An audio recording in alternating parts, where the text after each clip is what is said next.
the deck of cards that come with the collector's edition, basically the big box you could buy, which contained a lot of junk. But some of the things that I actually kept was this deck of cards, and it appears this beautiful map of Thedas. I found it the other day when I was cleaning out my office. I found it in a drawer, and I thought it could be a really cool backdrop, but I also thought if anyone's really interested, I could do a map tracing video where we talk about the different cities, like, or countries, like continents, whatever you want to call it. I think it's countries fits better, like Antiva, Tevinter, Anderfels, Ravane. We have Ferelden down here. It's not in the shop because this ends a bit above the Imperial Highway, so we have Olay down there, the Waking Sea down here, and yeah, some pretty cool places that we could talk about. We also have Sera and Barvolen up in the north, and anyone who's played the games know that there are a lot of lore, history, and interesting things happening in the world of Thedas. But anyway, this is the deck of cards. As you can see, it's very thick. It's got a lot of the art from Dragon Age Inquisition, which I absolutely loved. I thought the art was absolutely gorgeous, and yeah, we'll have a look through these. And obviously I have these because a lot of people enjoy those. So I know I'm missing a few cards. I don't know if it's because they weren't in the deck or because I lost them. I know for a fact I lost the most gorgeous card of the deck, but I will pop it up in the screen up there, or in here right now above my hand. Boom, there it is. Gorgeous, absolutely gorgeous. Josephine Montilyet. It's the most beautiful card of the deck. Okay, here we go. So let's start with the I'm gonna do it this way. So we have the Inquisitor, the Dwarven Inquisitor. Obviously you can choose between two different genders. It's very binary like that, but in bowAS defense you can put makeup on both genders. There's the male version of it, the dwarf. There you go. It's really cool. Like I said, these are really gorgeous. These now we can do it like this. Should we do it like this, or should we do it like no? It'll be a surprise. It'll be a surprise. Let's do it like this. Now here's the Kunari Inquisitor that you can play. It's another one of the races you can play in Dragon Age Inquisition. That's the female. If you pick female, this is the male. They don't look exactly the same as in game. I think the in-game ones has like little golden dots as markings on both the female and male's chest. Then we have the elves. Of course, as always, a game needs to have elves. We can do this so we can fit all of them in one shot. There you go. This is a gorgeous card.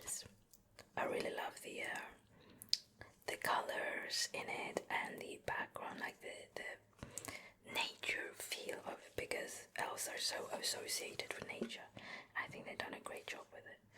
This is the male version of the Elves Inquisitor card, which is, if we're gonna get into art nerdiness, it's really working with the empty spaces and contrasts really well. Yeah, like framing the protagonist there. Very good, very well done. I love it. Super nice. And this is apparently the human Inquisitor in this deck, but it looks completely different in game. And this is the male version, which is quite, boring. This one's really cool. The way they use this circle here to create a focal point, and the red up here to frame it, and the leading lines is gorgeous. Yeah, it's the same here. The subtle leading lines, the arm, the thing on her, the breast coverage, chest piece, whatever you want to call it. Oh, here we have the different classes you can play. So you can play a rogue, ranged rogue, or you can play, here we have a warrior, shield and sword warrior. This is a mage. I'm gonna put it there. Let's put the mage here. Yeah, so this is a mage. This is the melee rogue. So this is the rogue that is like a cloak and dagger with daggers. Yeah, daggers. And this is the warrior, the two-handed warrior that you can play. So these are the classes you can play in Dragon Age Inquisition, and when you pick your race and your Inquisitor, these are the cards like you flip in between. If you want to see more of that, I have a speedrun video. I'll link it up there. But yeah. And now we're getting to the good part. I think we're getting to the companions now. Like, just have a quick browse through it. You can see they're very colourful cards. Really cool. Okay, so we'll start with, I'm going to remove these because we've watched them already. So it's not so messy. So we're a little bit organized. We'll put them to the side. Divinter Imperium. So we'll put them up there. There you go. It'll help us hold the cloth in place. So use this one.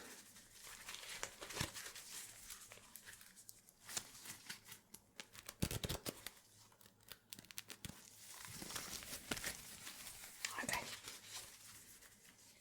So we'll put this right there, so it's not in our way. And then we'll start with this one. Now this is Cassandra. One of her, I think it's when you finish her companion quest, you get her initial default card, which is not in this deck. I've either lost it or it just wasn't in it. I suspect I lost it because I'm good at that. Yeah, so this is what it changes from her default card. I'll pop it up here. Once you finish her companion quest. So this is the one you get. Her companion quest is really long and really a pain in my bloody ass. This is, if you get this for Cassandra, if you will put it up there, if you put it here, she'll put it here, we'll put it here, because we're in the middle one. Okay, so you get this one for Cassandra if you romance her, and she ends up being the divine in Dragon Age Inquisition. Oops.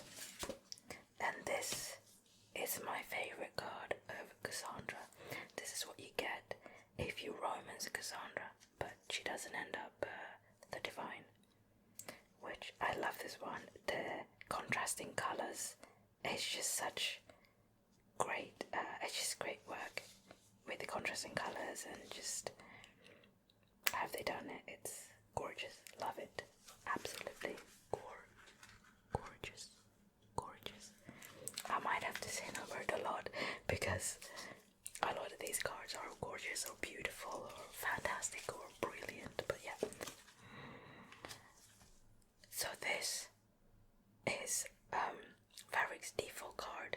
This is what he has when you first meet him, when it's just first your companion. And this, regarding how it goes, I think this is once you finish. No, sorry. Yeah, this is once you finish his quest. This actually comes before that one. So this is when you finish the Adamant Fortress quest with him. This one comes up, and then at the end, once you've done all his personal quests, specifically the one with Bianca, this one pops up. So it changes to this one. Now we have Cole, which is definitely one of my favorite characters. I love Cole. I didn't like him my first time around. My first 20 times around playing this game, because I played it so ridiculously many times. But in my last playthrough, which is the speedrun I did, I actually ended up really loving him. No, it wasn't the speedrun, there was the playthrough before that. You can see why in that video, but this is also cool. Yeah, because he's obviously a spirit that helped a mage in need. Now, with Cole, you either get one of these cards. So you either get this one or this card, depending on what you choose to do. So if you choose to make him more spirit-like, Cole will have this card. If you choose to make him more human-like, Cole will get this card. Also, can we talk about the fact that Cole looks like Ron Weasley? Whenever I see his face, I'm like, oh look, Ron Weasley. Now, the devil. Okay, I forgot to read these. Temperance, the sun, page of sword. Yeah, so this is the devil. Very fitting, I'd say. But also, aka Ironbull, as we all know him as, the Gunari companion we pick up at the Storm Coast, which probably is, I wonder if it's, yeah, it's around here, I think. Here somewhere, if you can see it. Maybe, yeah, I think you can. So that's his default card. And then we have a personal quest for him as well. And depending on what you choose, you get either this one, if you choose to save the Chargers, his little group band of misfits, or you get this one if you choose to sacrifice them. Now this is very interesting. If you look at them, I'll hold them up for you. So if you look at them and you inspect them really well, so you see this one. So this one, where you save the Chargers, you can see the dead Kunaris, or Kunari, on the ground, blood running through the soil. And if you look at his hand, Ironbull's hand, it's red, because he's got blood on his hands.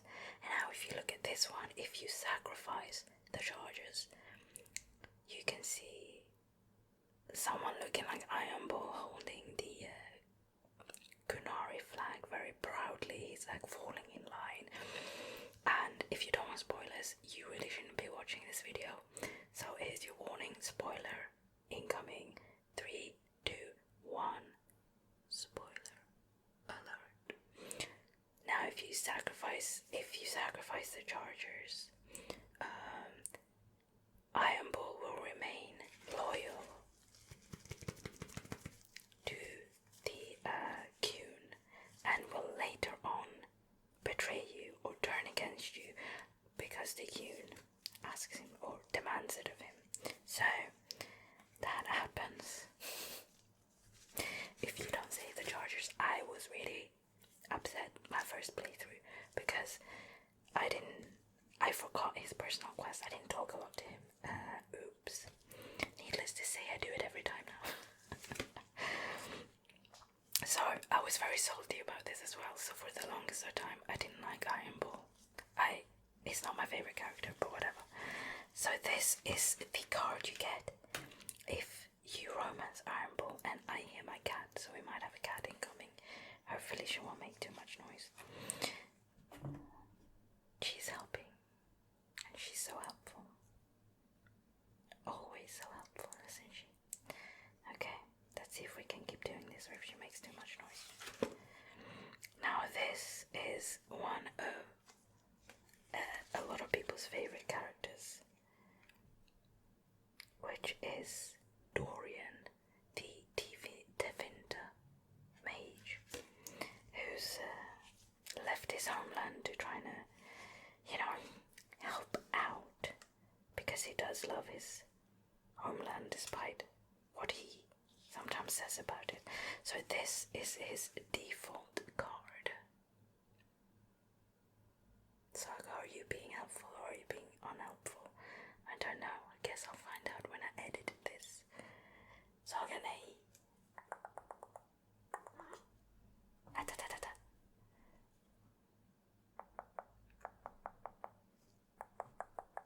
Okay. So, I did indeed have to cut some stuff out because my cat decided to knock the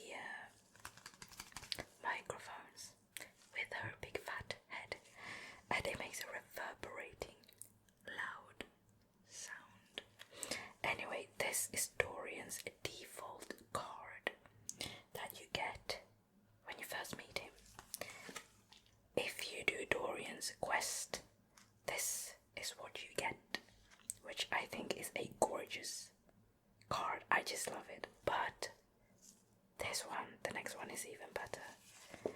This is what you get if you romance Dorian, and I think it's absolutely gorgeous. The white flower, it just draws your eyes towards this bit of the piece of artwork. He's also bare-chested, which is always a plus.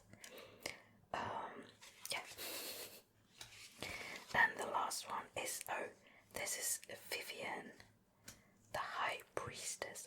The Chariot, the Sun, Temperance, 10 of coins, 10 of swords. But the High Priestess is Vivienne, who a lot of people dislike, a lot of gamers dislike her, because she's very chantry, pro-chantry, and on the chantry side, and she wants rules and orders, and she's, a lot like that. So, I decided to record at a very precarious time, which is 3:30, when everybody's sort of driving home from work and school and whatnot, so it's a bit noisy, and I have buses passing every 10 minutes. But I'm trying to get a lot of videos done before I go into surgery, so I have them so I can just schedule them. Anyway, I had to pause the recording for a bit, but now I'm back. I will talk about Viv, who is very disliked by a lot of the players in the Dragon Age fan community. They think she's too pro-circle, which she is. She is pro-order and, pro-order, and she thinks everyone has its place and role in society. And she also agrees that, mages need to be overseen because their powers are just too big. And she'll be super unimpressed if the Inquisitor don't agree. Then there are a few more cards we're going to go through.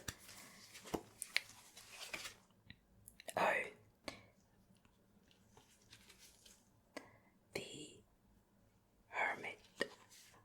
It's a love-hate deal with this character, as you may well know if you play the game.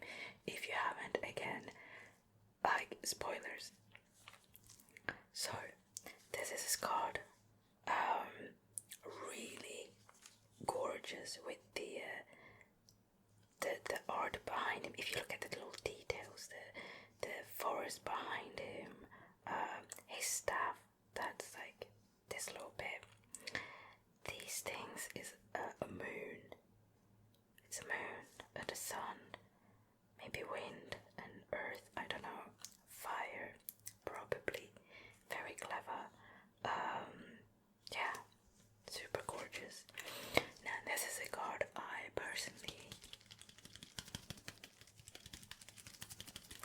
has never gotten and never will.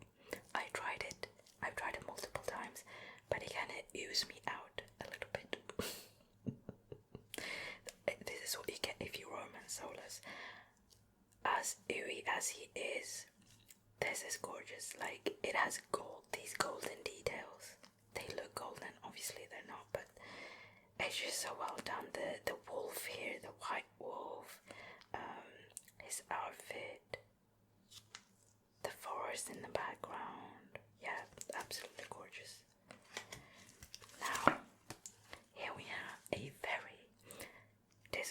another very discussed character. All of the companions are very discussed in Dragon Age because fans were very opinionated. Sera is one of them. You either love her or you hate her. She has a lot of internalized elfophobia, self-hatred, about elves, caused by a noble human lady. So you can see why Sera is very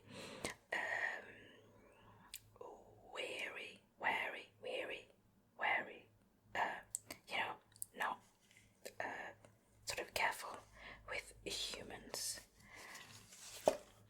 This is Sera's card once you finish her companion quest, which is super easy.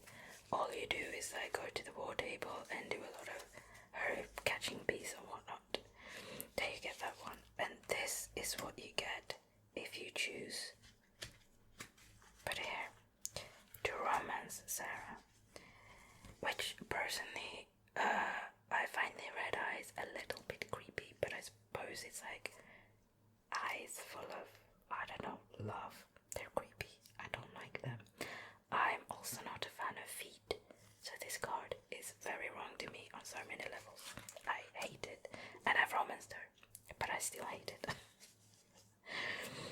Now here we have Blackwall. Okay, so he's at first. Let's see. At first, hopefully it's focused. If not, I'm sorry.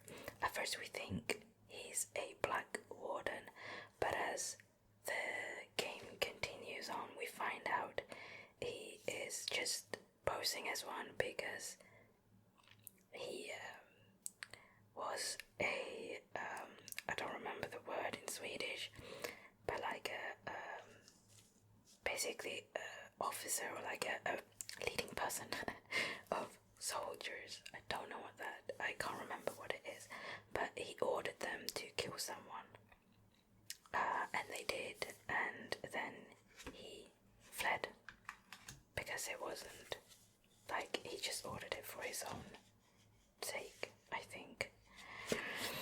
Now this is Judgment, the Last Justice, and Judgment. I don't think this is his original card. It might be, but this is what you get every time you sort of finish a companion quest as well. This little card comes up, but this is also his, I think.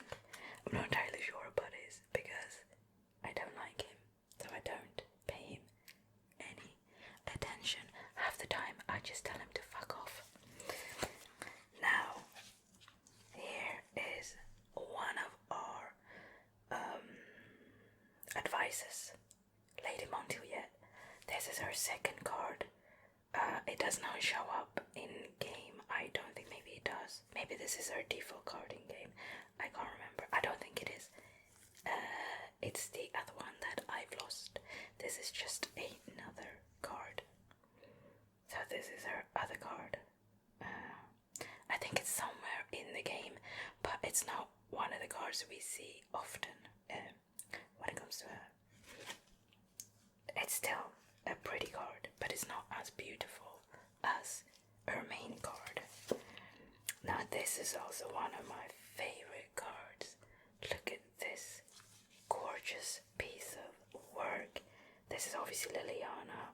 Her ravens, because she's the spy master, she uses ravens for all her messages and stuff. And if you killed her in Origins over the Urn of Sacred Ashes, which you find in Haven, which is where the Inquisitor, goes and gets blown up at the temple.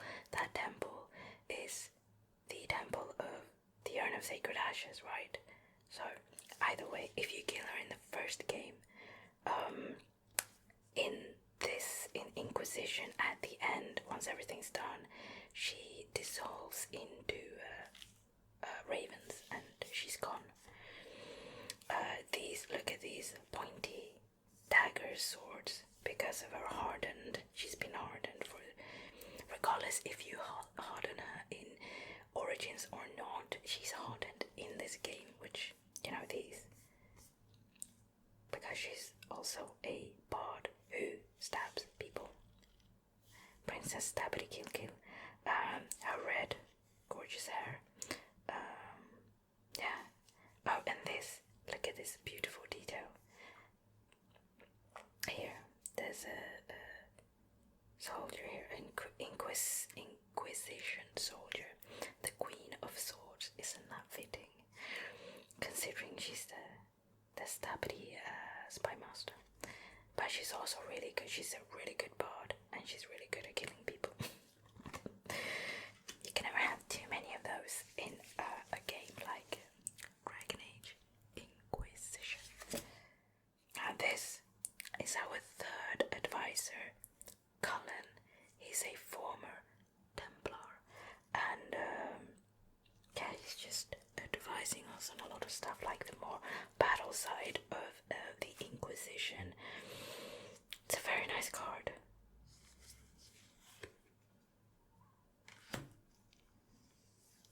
Right, now, this card is our fourth and last advisor, Morrigan, from the first game, Dragon Age Inquisition.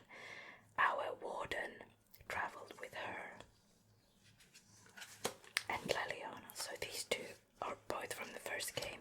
Cullen is from the first game, but he wasn't with us. Now, Morrigan is a very powerful mage. In the last bit of Dragon Age Inquisition, she made a Archdemon baby with whatever warden was willing to do it. You could choose not to let her do it, but then she would leave your group, and then she disappears into one of the Illuvians in the DLC, and we haven't seen her since. Now she turns up in court, in the Olesian court, and she comes back as our advisor, which was really very interesting and cool to see how much she's grown between the first and last game. I loved seeing her growth, especially seeing her a little bit softened from being a mother. I think that's super cool. But still having that sharp edge to her, the sharper mind and the ambition to go after what she wants, letting nothing stop her. Nothing. So that's Morrigan. Now we're getting to the last bit of our cards for this time. This is Calpernia, which is the main enemy, depending on who you choose to help in Inquisition at the beginning. If you side with the Templars or the mages.